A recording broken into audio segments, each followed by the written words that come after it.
Well, recorders, before you tune into the video, I just want to let you all know that It's Recording Time Media will donate to Foundation for the Blind and the National Federation of the Blind. These charities were hand-chosen by Miss Jessie Flower herself, and a portion of the monetization of this video will continue donating those organizations. And let's get on with this show. It's recording time! Got a very special treat with you. I am here with the one and only Jessie Flower, best known as Toph Beifong from Avatar The Last Airbender. How you doing? I'm doing great. Wow, what an intro. I need energy from you. I need a cup of you every morning when I wake up. Well, I got coffee. There it is. Anyway, Jessie, thank you so much for joining us. Anyway, I want to ask, what's it like being a part of a franchise like Avatar that can rival that of Star Wars, Marvel and Power Rangers?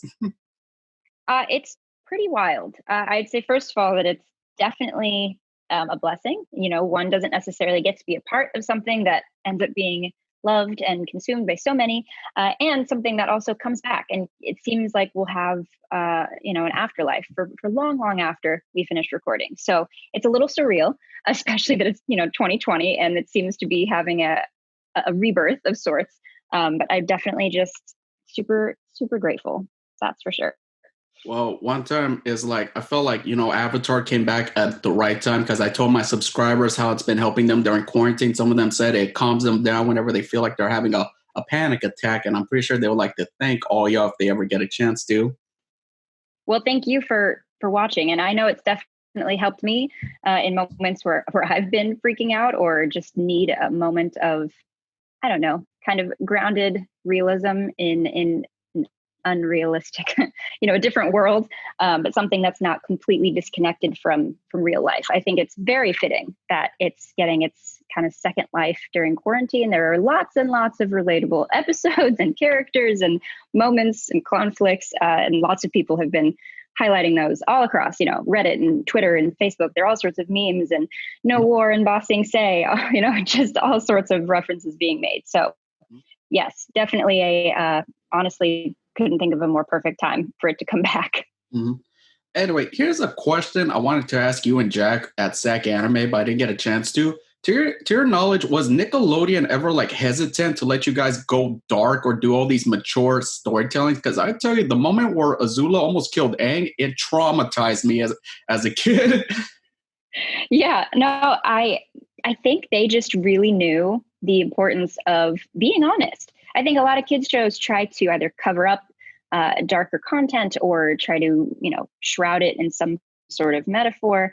And I think Mike and Brian were brilliant in just creating content that was very realistic and, very, very flawed in one sense with the characters and, having their vices and having their strengths.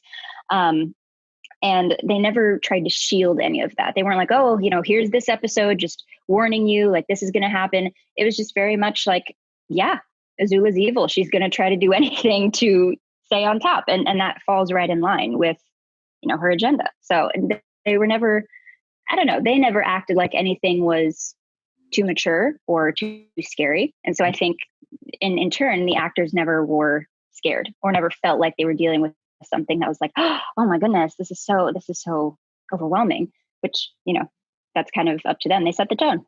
Mm-hmm. Give me 1 second, Jessie. Sure. Actually, leading up to I forgot to bring these out. Leading up to my next question is, how does it feel recording for the video games, which I actually got right here, compared to recording for the show? Hey. I mean, yeah, they were super fun. I don't remember if it was one session or two sessions, but it was shorter. Mm-hmm. The lines were definitely a bit more direct, in video game style as opposed to plot development style. But it was fun. It was kind of a revisit to what the show was like, but I haven't played those games. But from what I saw on the screen of kind of what they were animating, it felt a little less exciting than the actual show, but still fun to do. Yeah, but these games, they were a little bit kind of boring. It's you guys deserve one in the vein of Spider-Man PS4. And actually, you expressed interest in playing Toph in this PS4 game, this dream game that's been getting a huge buzz. It's that's the game that we deserve. Yeah, I'm really excited about that. I don't know what is allowed, like if that's okay for, people to jump in and voice that. I don't know how that works, like with Nickelodeon and the show and all that. But I think that what they're creating, Elka Games, I'm saying that correctly, I think. And they showed me a sample. They reached out a little while ago and I was like, this is so cool. And they're like, yes, we're incorporating Toph. And they sent like a sample over. I just think that there's a lot more authentic drive behind the creation of this one, which, for the ones that you were holding in your hand, that's like, okay, great. Ooh, look at this popular show. We're going to make a game and then sell it. This is like, wait, I want to be immersed in the world myself. Like, I want to feel like I can actually be a part of this world. And that I feel like is coming through with this PS4 Dream version. So if I get the chance, / if I'm like allowed, and, it keeps coming to life, I think that would be incredible. And I think a lot of people would love to play it. So I'm excited. I'm excited to see what happens. All right, let's see. Moving on. Now, for me, like one of my favorite lines of Toph was in the episode of Her and Guitar where she said, I don't care what I look like. I'm not trying to get anyone's approval. Like for me, I felt like, growing up with my insecurities, it's like I wasn't trying to get anyone's approval. I didn't want to dress like pretty for just anyone. I feel like for that one special someone. How did that line resonate with you? It resonates more as I get older. I think I used to live by that. And when you live by something, you don't necessarily articulate it or think about it that much. But as soon as you begin to stray from it or change, I feel like you begin to recognize how you used to be. And so definitely in middle school and high school, I did not really care about anything. And in college, that changed a little bit. And especially moving to New York and now as like a mid-20s young woman, it's a good reminder.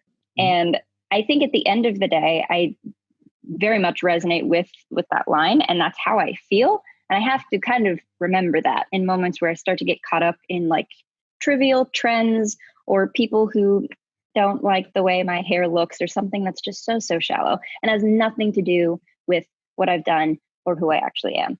And I think Tales of Bossing Say is my favorite episode because you get to see these wonderful nuggets of heart in all these characters that you don't really get to see anywhere else. And that's definitely one of Toph's, softer, more special moments.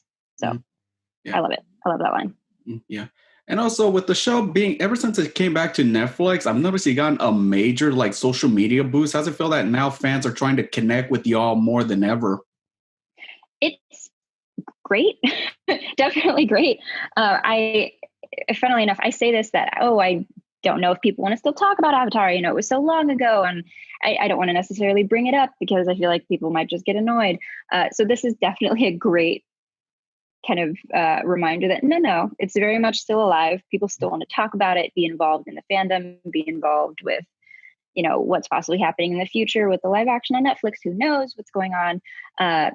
So it basically was just a reminder of like, this conversation is still relevant and people still want to have it and talk about this world. And so it's kind of allowed me to continue to talk about it and, own it a bit more on my day-to-day, posting life.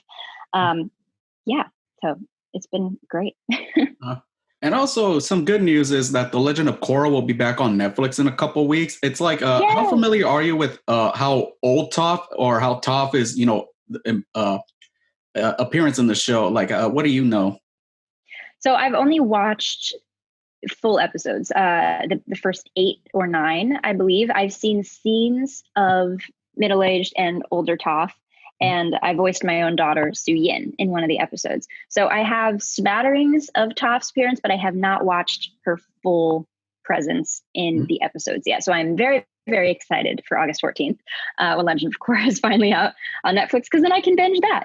It's going to be fantastic. I'm very, very excited. Yeah, I definitely need a refresher. It's like I actually never really finished the series because they took it off of Nickelodeon. It's like, I don't know. I know. Online. Yeah, anyway, it is hard to find. Yeah. Anyway, did you watch the entirety of Zach Tyler Eisen's like recent interview and how he kind of like talked about why he's like distancing himself from Avatar? He just like retired acting when he when he felt like it was right. Did you ever want to like stop acting right after Avatar? Or what gives you the drive to continue being a performer? Yeah, the interview I only saw a bit. I don't think I watched the whole thing because I think it was, yeah, maybe watched like the last 10 minutes or so. Uh, and I definitely have had a kind of ebb and flow relationship with being an actor. So when I was younger, I wanted to be an actress until like high school, and then I wanted to be a surgeon. So I thought I needed to focus in high school, go to med school, become a doctor. That was the idea.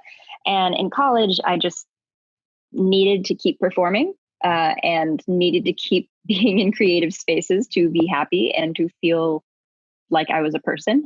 So that was a moment of revelation, as I feel many of us have for those of you who have gone to college. Lots of changes happen.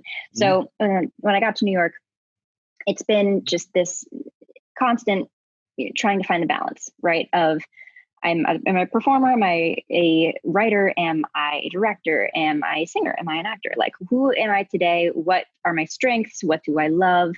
What do I need to work on?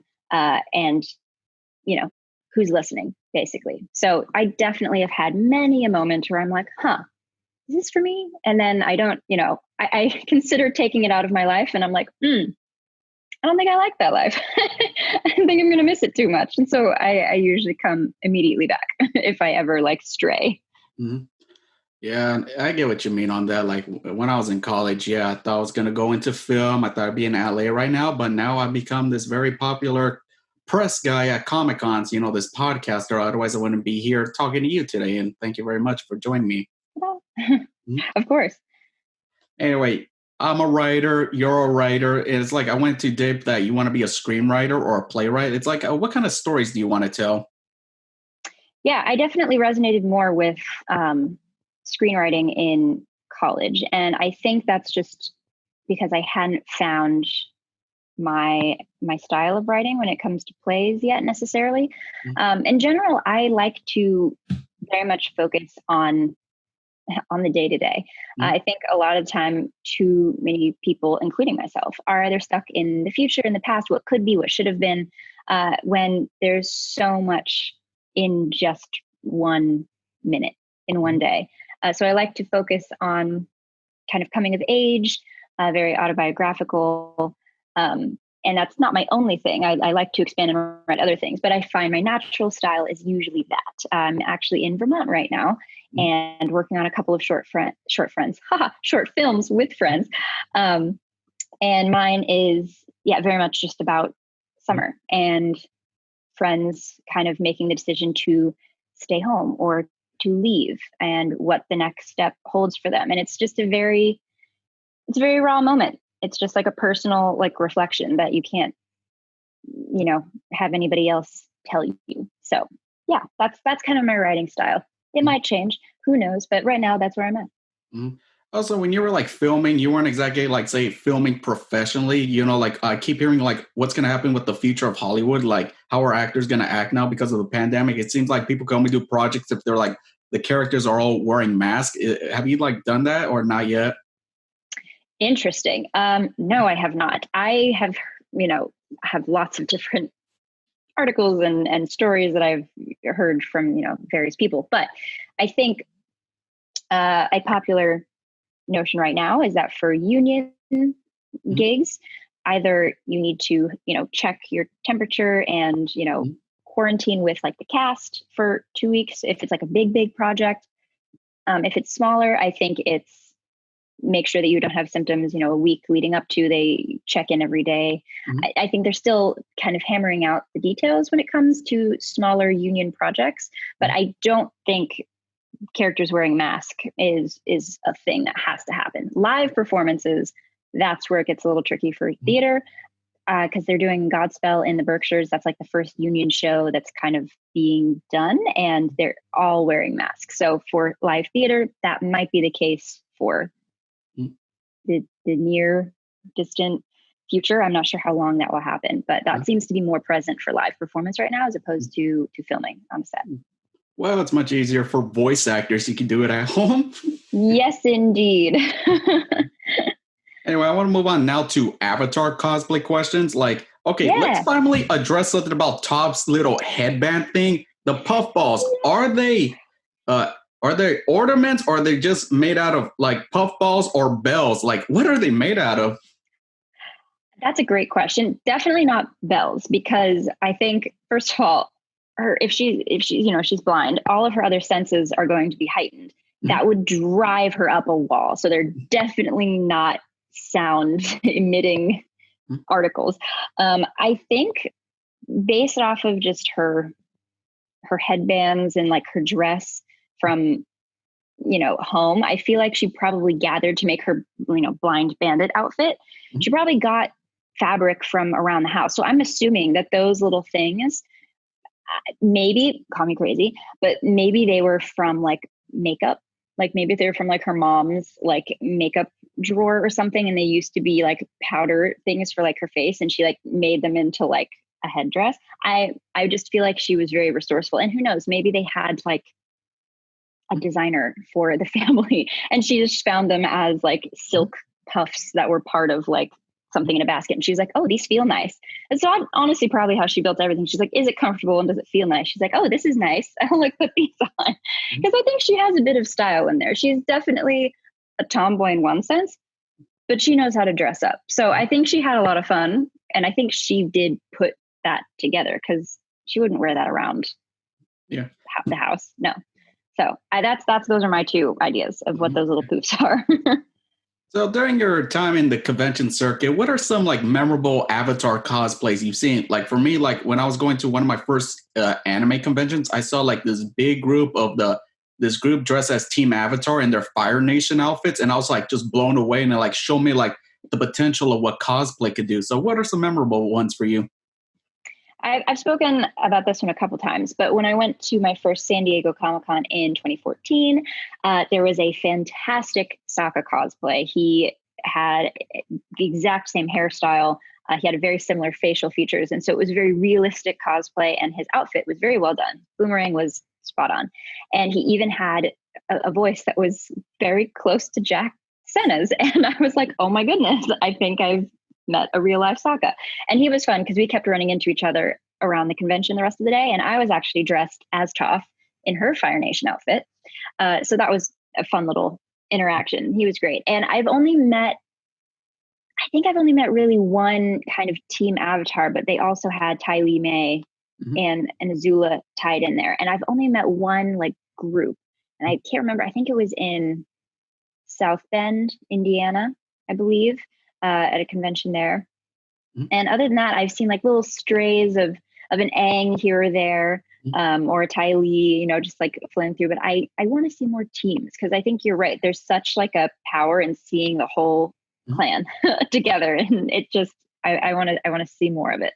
Yeah. Well, when hopefully we get back to doing in-person conventions, that will definitely happen. And moving on to my next one, it's like here's one from one of my good friends. It's like cosplayers often adopt the characteristics of the characters they cosplay in their day-to-day life. How do you take from Toph into your day-to-day life, or how does Toph live through you? Definitely being stubborn. I've gotten a little better at that. But I think I still am very rooted in my opinion, which so is she. I've become better about, forcing that opinion, or like being so stuck in it that I just won't shift. But I think we both are very, very strong-willed, strongly opinionated people. And funnily enough, I do indeed like running around barefoot. And so when I did cosplay her, I did walk around all of Comic-Con with no shoes on, which I think was simultaneously brilliant and probably dangerous, but all was fine. And I'm still here. So I think, just be careful. I wouldn't recommend that to everybody necessarily, but I did it. I was 19. All right, moving on. If you could cosplay another character from the show, who would it be? Or it could be like any show or whatever is your favorite. Yeah, I mean, from Avatar, I want to cosplay Ty Lee. 100%. I love that girl so much. She is so much fun. And I love Olivia Hack too, like voice actress and the character. So much fun. And just in life, I've been, I know this is very basic of me, and for all of the people who have lots of experience in the anime world. I know this is basic, but I love Sailor Moon, and I have yet to dress up as a sailor cadet. And I've gone back and forth about, who I am, and it depends on my hair length at the time and, all that. And I should probably just get a wig for all of them and rotate. But I want to make an outfit from scratch because a lot of the ones online are okay, but I want to make a really good one. So at one point that will be on the list to do. So I'm looking forward to that day. Well, we have a lot of good cosplay resources now than ever. Like, it's best to check those out. Anyway, moving on to the next one. It's like, what words of wisdom do you think Uncle Iroh would give to a cosplayer? Honestly, probably just be yourself.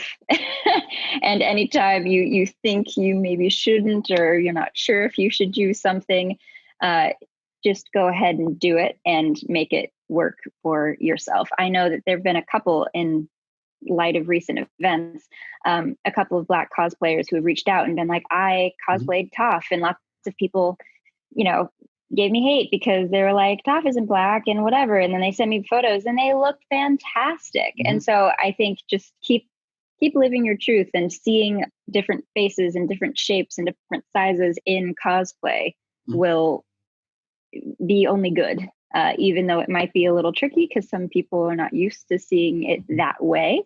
But I think it will be good. I think Uncle Iroh would just be like, oh yes, you want to wear this crop top?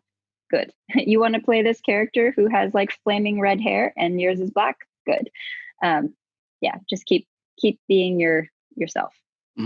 Yeah, from my experience, because I do so many press at Comic Cons, I keep seeing the phrase "cosplay is not consent," and for me, I stand with it because I'll always be there ready to protect that cosplayer if I ever see them being harassed. And of course, the staff always says just call security or someone, but everyone will always rally together and stop the bullying. And I'm thankful to have like cosplayer friends that stand up to the bullies because we always got each other's backs.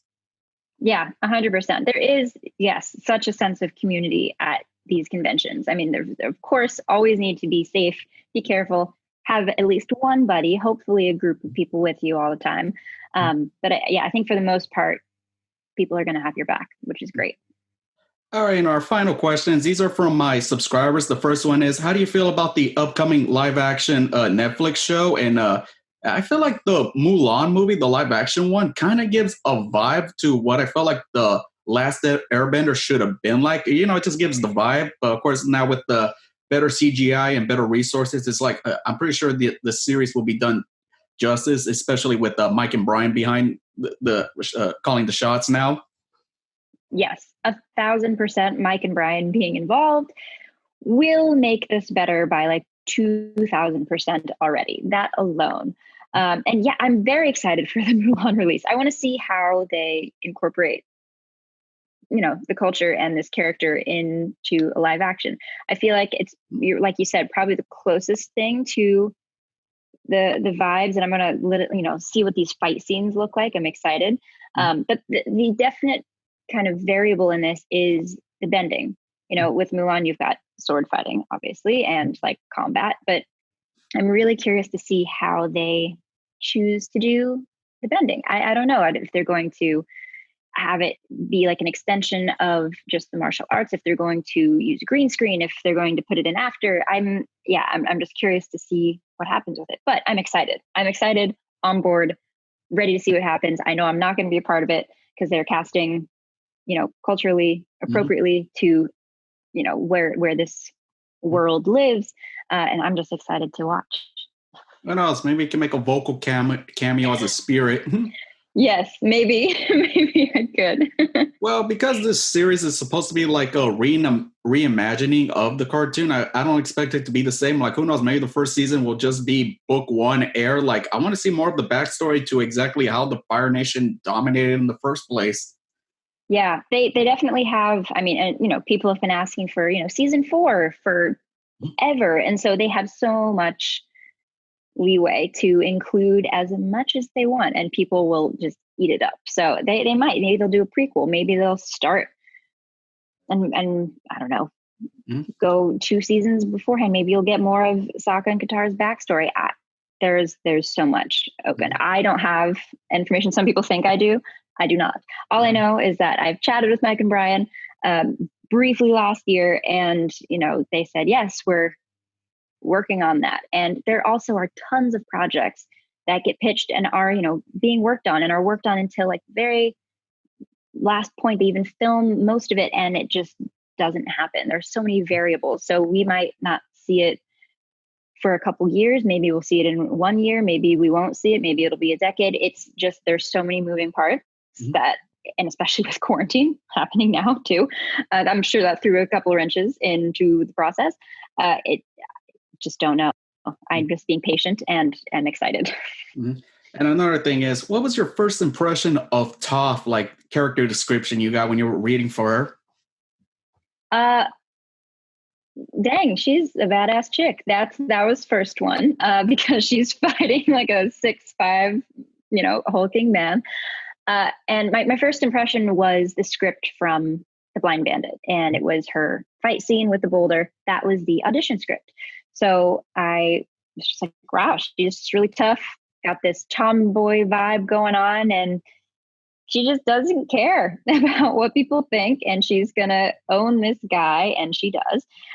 So she's clearly very powerful and very capable. And I think like the blind thing didn't even faze me. I was just like, oh, okay, cool. She uses her bending to see, and she can feel things, and she definitely listens. So she is a good listener, even if she is stubborn.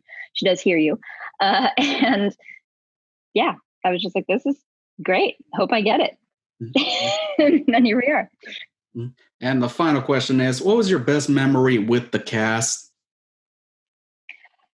The finale was really, really fun. That was the only time, I think, when all of us got to be in the same place at once, and there was a red carpet, and we watched, the whole finale together on a screen at Paramount Studios. And, Zach came in from New York, which none of us had never seen him in person before. So that was cool.